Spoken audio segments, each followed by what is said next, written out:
Hi, this is my 28 eyeshadow palette. I want to make a quick introduction. This is the green-brown palette and this is the purple-blue. These eyeshadows are different eyeshadows than the usual ones. These are pressed pigments, which are super rich in real crushed pearls.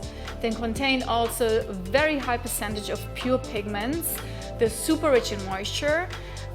They are sort of like a cream in powder form and super easy to blend.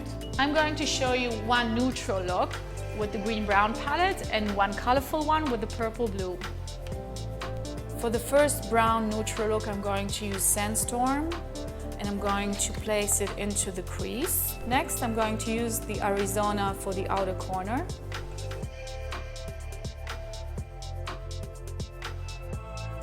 For the inner corner, I'm going to use Terracotta.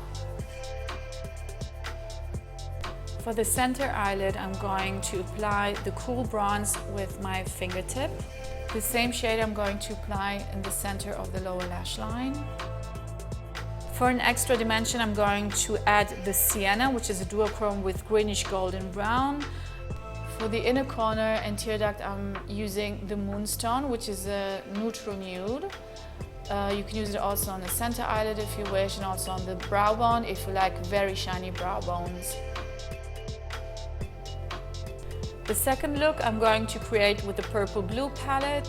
The aubergine shade I'm going to add onto the outer corner of the lid. With the cool plum, I'm going to blend out the aubergine shade, which is a great transition shade for all blues and purples. Maroon is the next shade I'm going to use and add it to the inner corner. Onto the center lid, I'm going to apply the Calypso Blue with my fingertip.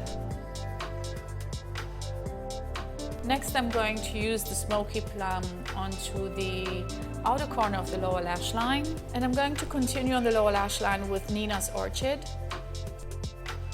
The Golden Rose shade I'm going to add to the inner corner on the tear duct. The Petroleum Blue eyeshadow I'm going to add as a bluish twist into all these purples, and I'm going to mix it with a little bit of water and turning it into an eyeliner.